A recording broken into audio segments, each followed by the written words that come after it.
Jubilee hills లో Congress party grand victory సాధించింది. Jubilee hills లో for the first time Jubilee hills నియోజకవర్గం ఏర్పడినాటి నుంచి కూడా ఇప్పుడు వచ్చినటువంటి ఓట్ల శాతం అధికమే, కాంగ్రెస్ పార్టీకి పోలినటువంటి ఓట్ల శాతం అధికమే, అట్ ది సేమ్ టైం ఈ మెజారిటీ అధికమే. ఫర్ ద ఫస్ట్ టైం ఎవరు కూడా ఈ స్థాయిలో ఓట్ బ్యాంక్ ని సాధించలేకపోయారు. 98,988 ఓట్లు నవీన్ యాదవ్ వైపుగా పోలయ్యాయి. మాట్లాడడం దానికి సంబంధించిన దానిపైన పెద్ద ఎత్తున ఇప్పుడు వివిధ పార్టీల నుంచి రెస్పాన్స్ వస్తున్నాయి. ముఖ్యంగా అధికార కాంగ్రెస్ పార్టీ నుంచి చాలా పెద్ద ఎత్తున రెస్పాన్స్ వస్తుంది. దానికి సంబంధించినటువంటి బిగ్గెస్ట్ బ్రేకింగ్ న్యూస్ మనం చూస్తున్నాం. ఇప్పుడు ప్రజాస్వామ్యం గెలిచిందంటున్నారు నవీన్ యాదవ్. ప్రజల నమ్మకాన్ని వమ్ము చేయని అంటున్నారు.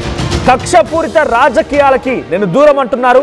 రిగ్గింగ్ దౌర్జన్యం వల్లే కాంగ్రెస్ గెలుపు అని చెప్పి అటువైపున బీఆర్ఎస్ పార్టీ అభ్యర్థి సునీత ఆరోపణలు చేస్తున్నారు. ఎన్నికల్లో ఓడిపోయినా ప్రజాసేవలో ఉంటానని చెప్పి అంటున్నారు సునీత. ఇక జూబ్లీ హిల్స్ లో నిజాయితీగా కొట్లాడడం మేము చేసిన పని అని చెప్పి కేటీఆర్ అంటున్నారు. ఇక పార్టీకి గణనీయమైన ఓటు శాతం నమోదైందని కేటీఆర్ అంటున్నారు. ఎన్నికల్లో విచ్చలవిడిగా డబ్బు పంచారని దీపక్ రెడ్డి అంటున్నారు.